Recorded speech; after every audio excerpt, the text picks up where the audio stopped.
Running a business by yourself can be overwhelming and have you questioning every single day if you should just give up and go back to a 9 to 5. I remember going from lecturing at university to starting my own business and then questioning every single decision I made in hopes that I could end up paying rent that week. So for the rest of this video, I'm going to be going through my journey, my experience of turning my life into a game and how that helped me find clarity, purpose, and overall profit in the life I was living. And most importantly, how I defined the person that I wanted to be and took the steps necessary to become that person that I am today. So starting at the very beginning, I was always a creative child. I was always someone who found a story and went, I want to indulge myself in whatever that is, and then started going that route. All the while, I was also someone who liked to just be invisible and work within the lines, being told what to do and following along with that. Now, as I grew older, I realized that was not me and started to go more into the realm of what am I passionate about, how can I do this, and then make it successful.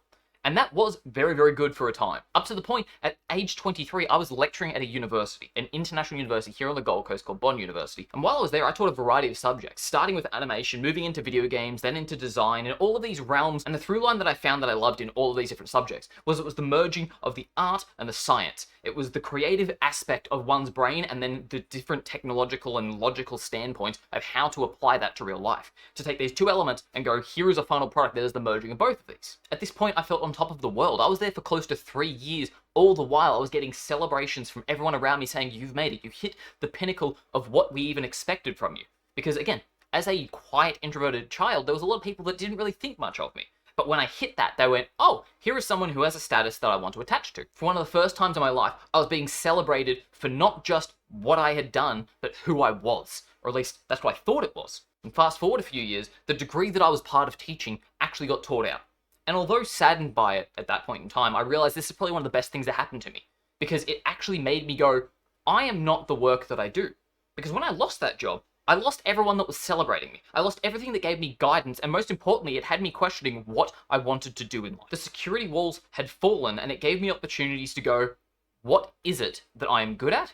And is it a case of me trying to, instead of go and get a different job, working for someone else, being told what to do, defining my own path, following my own passion, and making a business based on my own skills? See, I'd done some freelancing in the past that gave me the experience of working for myself, but this was the first time where I could put my flag in the ground and claim a stake of this is me making a business based on my own skills and information. And boy oh boy, did that leave me wondering what the hell I was doing every single day.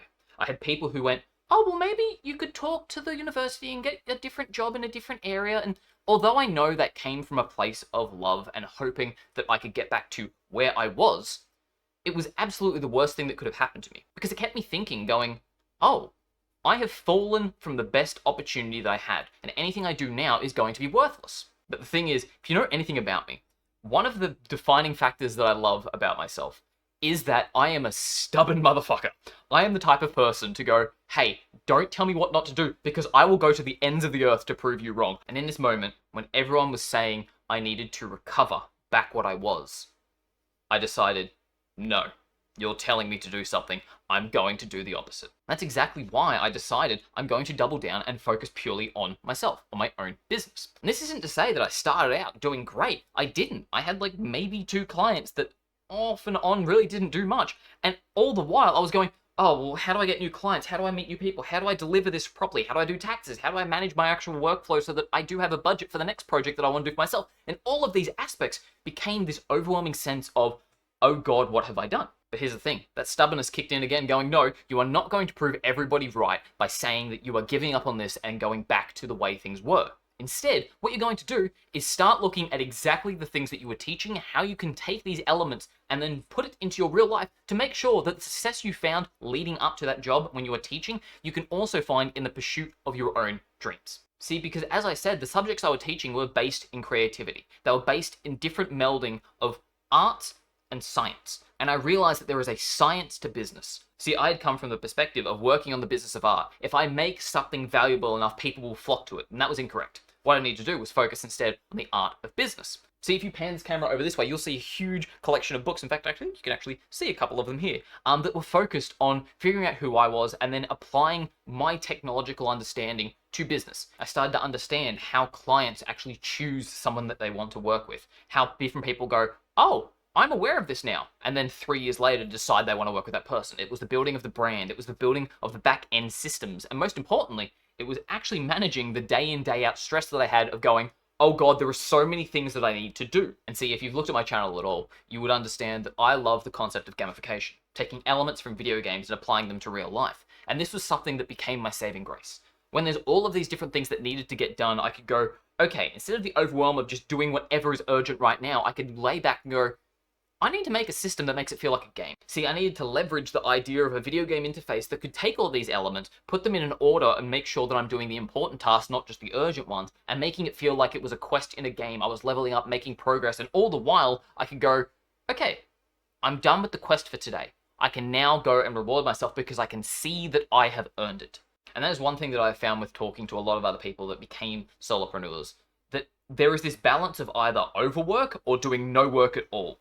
If we could find that balance in the middle, it would be perfect. But when we're starting out, it is so chaotic because nobody has the answers for you. No one has a strict line that you could follow and make it like you want to make it. Because if you follow someone else's path, you're going to end up in their position. Now, don't be wrong. There are people in positions that I wouldn't mind going after. But that is not true to the path that I wanted to define. See, I needed to figure out who I was, the different aspects of the person that I wanted to be. And yes, I did take this from a lot of people. I looked to the people that were running successful businesses. I looked to the people that were doing the things I wanted to do. And I realized that I wanted to be a solopreneur. I didn't want to have the huge business running 500 people and managing all of that.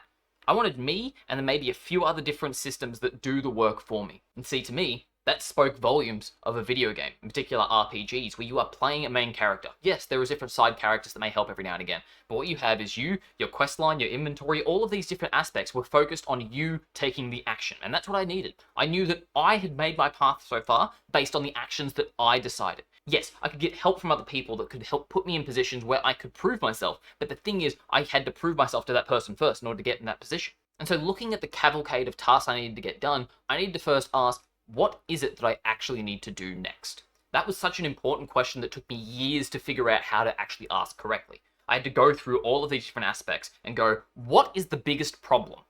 What is the biggest problem in my life right now, in my business right now? What is that thing that if I solve this, it will fix most of the stress that I have right now? And see, by defining that problem, I could then make my main quest, the thing that I knew was going to push me forward. And that main quest was simply solving that issue. By solving that one issue, I could go, cool, that quest is done. I've finished this part of the story. I can choose the next problem and then choose the next main quest after that. And this simple reframing gave me such power in going, cool, there are all these side quests that I could be doing that seem exciting, that seem like they could be urgent. But I know that if I solve the main quest, they will become a secondary worry that will not matter in the future. This simple trick of going, I need one task. And this defining aspect of my main quest versus my side quests became one of my greatest successes. See, by having this definition of main quest and side quest, I could immediately look at everything I needed to get done and go, okay, cool, that's part of the main quest. It's affecting that. If it's not affecting that, then I don't need to worry about it. And this did great for a while. It gave me an understanding of the things that need to get done, but it still didn't help me with that passion of actually getting that done. I still woke up some days going, I just need to give up. There's nothing that I can do that will make me successful. I just need to give up, get a 9 to 5, and go back to the way things were. But as I said previously, my brain doesn't like it when I'm told what to do, and even when I'm telling myself to do something, it goes, no, do not do that, go do the other thing. So then I started going back to the days in which I was lecturing, breaking down these complex tasks and going, how do I teach this to people who have no context to it? In particular, I delved back into the world of video games and what made them so addicting. What were the things that video games were doing that made me play them non-stop for hours at a time, going to bed at 4 a.m. in the morning, knowing very well that I had something to do the next day at 7. And then once I had those, how can I apply them to real life? See, having aspects like an avatar that you can start creating an identity around, having aspects like a health bar that you need to manage so that you don't die, having different experience levels so that you can then level up and start showing a progress when you look back and actually see, oh, I have done the things that I said I wanted to do, and that's enough proof to prove to me that I can continue doing the thing now. These endless cavalcade of small tricks that I used in these games can actually be applied to real life. In fact, I actually went through and made the real life RPG. See, this was me going, oh, I can't really use any of these other platforms. Things like Asana or Trello each had 1 or 2 things that were interesting, but didn't manage my life properly. These were built around teams. They were built around systems that made it so that there was different hierarchical structures of people going, oh, you do this, and then you tell these people to do that thing. That works if you're in a bigger company, but as an individual, it does not. If you're filling every single role, you can't go, oh, well, Terry's going to work on that one. Because no, you're also Terry. You're everybody. And so one of the best things I did was get all of the information out of my head into a system that worked. See, I played around with those ones that a lot of corporations did. Then I also started going into the realm of gamification. One of the big ones that everyone talks about was Habitica. I remember joining it when it was Habit RPG, and it was this aspect of going, This is gamified. This is making it enjoyable to do my habits every single day. And as much as I loved it back in the day, it was limited. It was something that was focused purely on the habits every day. It didn't allow me to put a structure in place for all of the tasks I needed to do. It wasn't a product management suite that I needed for my business that I could also use in real life. When I was looking into it further, I couldn't find anything that was actually doing the thing that I wanted it to do. Yes, these bigger systems had different ways that you could manage it and whatnot, but in particular for me, it was not what I wanted. It was not using the techniques that I needed to actually manage my life and my business at the same time while making it gamified and fun. And so, having spent a lot of time in Notion and realizing that's probably the closest I'm going to get to having anything that works for me, I spent time building out the full real-life RPG, a system that is based around gamifying life, taking all those tasks, making the project management into a thing where it is focusing on main quests, side quests, all of these different buttons that made it feel like I was playing a game. By doing a task, I gained experience and gold and started leveling up. I started fighting different bosses that made it harder every day, so I needed to work harder in order to manage all different aspects of my life. The Prism system that made sure that I wasn't just doing one aspect of my life, be it work, actually having a balanced thing where I was making sure my relationships were okay, my health was okay. All these elements were things that I found so stressful beforehand, but I built the system that I needed. See, I realized that in life, there was nothing that was built for the solopreneur that wanted to feel like life was a game. There was nothing that was in place that worked long-term as a full management suite for your life, for your business, for your hobbies, for everything you were doing. And so that's why I made it. And if that sounds like something you'd be interested in looking at, there's a link in the description to different videos and whatnot that actually go through it in more detail, plus a link if you actually just want to go grab it for yourself. And I'm extremely proud to say that this is a product that many people have found an extreme benefit in, being able to gamify their life and actually move forward. And if you are struggling in that solopreneur going, I don't know what to do, then I offer, look into the realm of gamification. Make it feel like a game that you find yourself wanting to play. Go through and make a character that makes it feel like you are actually progressing in life, like the heroes that you play in games. Give yourself a tool that makes it feel like you're wielding a magical weapon that is giving you the power to make the steps necessary to go and slay that dragon. See, I know firsthand the struggles of being a solopreneur and going, oh, I need to get all of this done. Oh, I need to have that happen because otherwise I'm not sure if I'll be able to pay rent this week. Oh God, what about like all my social outings that were happening and now all my friends wonder if I'm dead, and then all these different relatives going, oh, are you ever going to get that job back again? Like, it can become so overwhelming. So all I offer you is simply an insight to a way forward.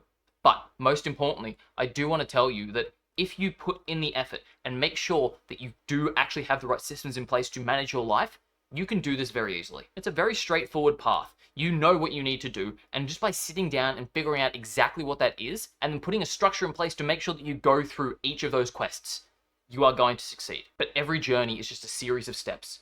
So the question is, which step are you going to take next?